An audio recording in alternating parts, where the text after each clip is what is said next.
So the combined gas law is relating the three variables related to the study of gases, which is pressure, volume, and temperature. And we know that an initial set of pressure, volume, and temperature is going to be equal to a final set of pressure, volume, and temperature. So we learned combined gas law because from this law we can derive the other laws.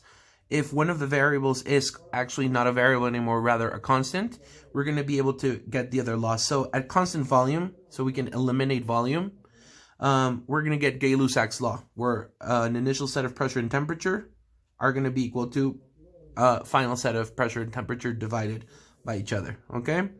Then when the pressure is constant, we get the same thing. V1 over T1 equals V2 over T2. This is Charles' law. And last but not least, when the temperature is constant, we're going to do what? We're going to do pressure 1 times volume 1 equals pressure 2 times volume 2, which is Boyle's law. So when we get down to a specific problem, let's say that we have a problem where we have pressure and we have volume and the temperature is constant. So in this case, if the pressure and the volume are the variables, but the temperature is constant, we can get rid of T right off the bat, and we're going to know that P1 times V1 is going to be equal to P2 times V2, which is precisely a Boyle's law problem. So Boyle's law. Okay? In this case, let's say we have a tank, and that tank has an inner capacity, or rather, let's say that we're starting off with 500 liters of a certain gas, which it's not really important what gas it is. It's just 500 liters of a specific gas. And then that gas was submitted to a certain pressure and the volume decreased. So if we're speaking in those terms, we're gonna want to know what is the initial pressure at which we had that sample of gas. So initially we had 500 liters of that gas, and then we applied a pressure and the volume decreased, right? So if we do a little inventory of these variables, we know that our initial pressure is a question. We don't know what it is. Our volume 1 is actually 500 liters. And then the pressure that we applied is 760 millimeters of mercury, which is a standard type of unit for pressure. And last but not least, the volume decreased to 300 liters. So that word decreased tells us it's the final volume to 300 liters. So what is the initial pressure? And since the pressure we're given is in millimeters of mercury, the answer we're going to get is also going to be expressed in millimeters of mercury. Now, our incognito is P1. So algebraically, if we break this down, pressure 1 is going to be equal to pressure 2 times volume 2 divided by volume 1. Volume is going to cancel out, and we're going to get a pressure unit.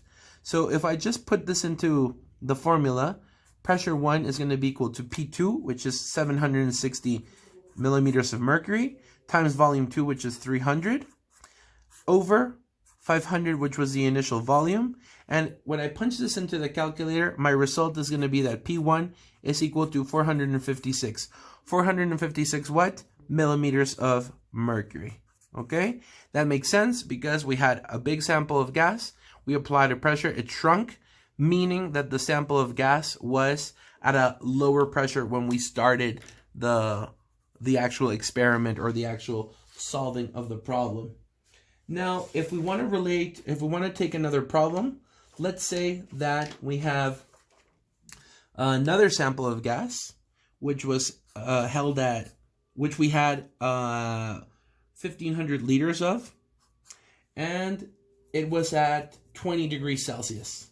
And then, in a second set of conditions, the gas grew to 1,750 liters, meaning that the temperature also changed, but the pressure was constant. Since the pressure was constant, we can eliminate it, and we're going to get V1 over T1 equals V2 over T2. And let's go for that inventory once again. V1, T1, V2, T2, right? So, as I read in the problem, the initial volume of the sample was 1,500 liters. which later grew to 750 liters. And at the beginning, we were using 20 degrees Celsius. So the question is, what is the final temperature of that sample of gas if it grew in degrees Celsius? But here's a little catch.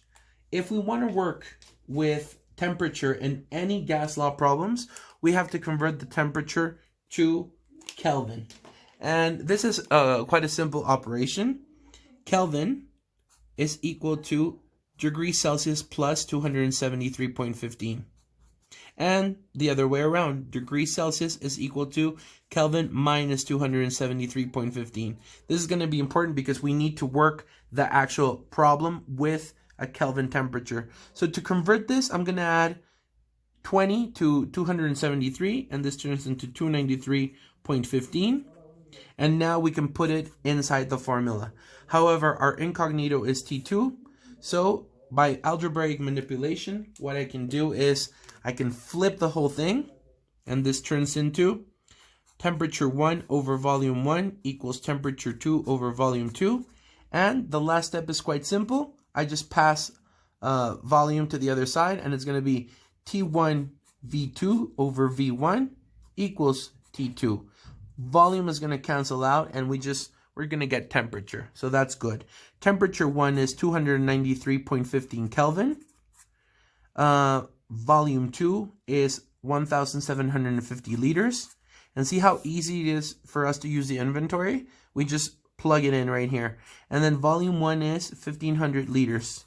So liters is going to cancel out. And once we punch this into the calculator, we're going to get the answer. We're going to get that temperature 2 is actually 342.01 Kelvin.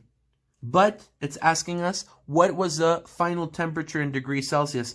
So we're going to subtract 273.15 from this amount. And our final answer is that the temperature in degrees Celsius is 68.86 degrees Celsius. So this is constant, consistent with the theory. If we have a volume of gas at a certain temperature and then that gas expands, it means that we heated it, and of course there was heat involved. We were at 20 degrees and we were raised to 68.86 degrees Celsius in order for the gas to expand. Okay? And of course, this is a Charles' law problem. I'm going to write it in another color. So this is Charles's law. Why? Because Charles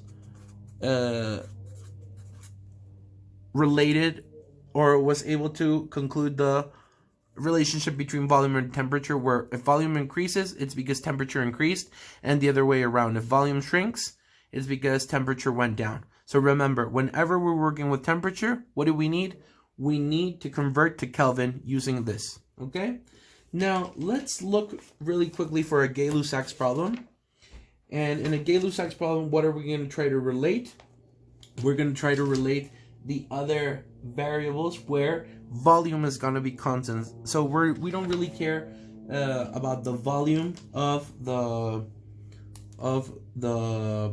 sample. We're just going to look at how we're going to work it, okay? So we have a can of hairspray, and the initial pressure, so right off the bat, P1 is 840 millimeters of mercury, right? And then the temperature at which it is held is 25 degrees Celsius. So again, this is a Gay-Lussac problem. Gay-Lussac's problem. Slow. And then we threw it into the fire, and the temperature is 430 degrees Celsius.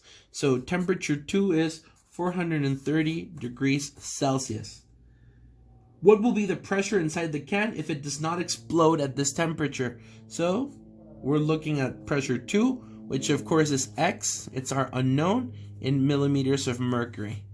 Once again, if I take my original combined gas law and I say PV over T, and I know that the volume is constant, we know that P1 over T1 equals P2 over T2. Yes? So finally, we're looking for our incognito, which is pressure 2. So I'm going to algebraically manipulate this to pass T2 to the other side. Temperature is going to cancel out, and we're going to get pressure 2. Got it? So now, when we do our inventory, remember, the units are consistent. It's asking us for the internal pressure. It's not asking us for another unit, so we're going to leave it in millimeters of mercury. However, temperature is in degrees Celsius, and we always have to convert it. So, by adding 273.15 to 25, we get 298.15 Kelvin. And when we do the same addition for this, we're going to get 703.15 Kelvin. We're just going to plug it into our formula. Pressure 1 is 840. Temperature 2 is 703.15. Temperature 1 is 298.15. Got it? So now we just punch this into our calculator. 840 times 703.15 divided by 298.15. And this equals, ooh, this is a lot. So let's see. 1,981.04 millimeters of mercury. So the pressure more than doubled, of course, because the temperature was really, really, really high, right? So this is a consistent answer. And of course, if we heat it, the pressure is going to go up. And this is consistent with the theoretical values that we've been observing. Last but not least, let's do a combined gas law problem. And in all the previous problems we saw, we were given 3 pieces of information to calculate a 4th variable that we didn't know. But in the case of a combined gas law problem, we're going to have something quite different, okay? So let's start fishing for these variables. I'm going to read it. This is probably the most difficult part, to actually be able to identify what's being given and what's being asked. So it says, oxygen is usually kept in a 500-liter tank at -10 or -10 degrees Celsius at 1 atmosphere. Okay? So in this case, this could be considered our set of initial conditions. And then it says that the oxygen tank tells us that it contains only 200 liters of the oxygen, and the thermometer marks a temperature of 7 degrees Celsius. And it's asking, what is the pressure of the oxygen under these conditions in that tank? So our incognito is X, its pressure, in atmospheres, which is the same unit. So once we label this, it's telling us that usually the tank of oxygen is held at 500. We have 500 liters of it at a temperature of -10 degrees Celsius and at a pressure of 1 atmosphere. Now, it says that this particular tank has a volume of 200 liters at 7 degrees Celsius, and it's asking us for the pressure. So really here, it's not that complicated. The only thing that's kind of complicated is that we want to get the algebra right so that we can actually calculate our incognito, which is P2. So if I want P2, I'm going to pass T2 to the other side multiplying, and I'm going to pass V2 to the other side dividing, meaning that pressure 2 is going to be equal to, we can copy this again, P1 V1 over T1. And remember, we want temperature to cancel out, so that means T2 is going to go on top, and that means that volume 2 is going to go on the bottom so that they cancel each other out.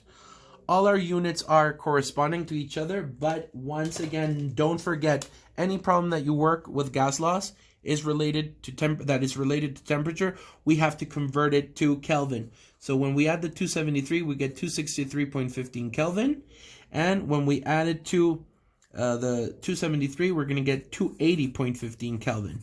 Now we can work it out. The inventory is set up so that we can just substitute everything. Pressure 1, 1 atmosphere. Volume 1, 500 liters. Temperature 2, 280.15 Kelvin. And on the bottom, temperature 1 is 263.15 Kelvin, which we converted. And volume 2 is 200 liters. The question again is, what is the pressure of the tank once it's starting to get depleted. So Kelvin cancels out with Kelvin, liters cancels out with liters. We're going to get atmospheres as an answer, and we're going to plot this in the calculator. 1 times 500 times 280.15 divided by 263.15 times 200. And we get an answer of 2.66 atmospheres is our answer. Okay? Very good. So this makes sense because even though we have less volume, the temperature went up significantly. And that means that the tank has a higher internal pressure. So just a few reminders when we're working out gas law problems, whether it be Gay-Lussac's, Charles' law, or Boyle's law, or combined gas law. Let's look at what we have. Let's make an inventory. Remember to always convert your units into degrees Celsius if we're working with temperature like we did in the other problems. And last but not least, do your algebra to make everything match up together. And then always write your answers, okay? So it's quite easy to study. I suggest that you memorize combined gas law and that you understand how to convert the units.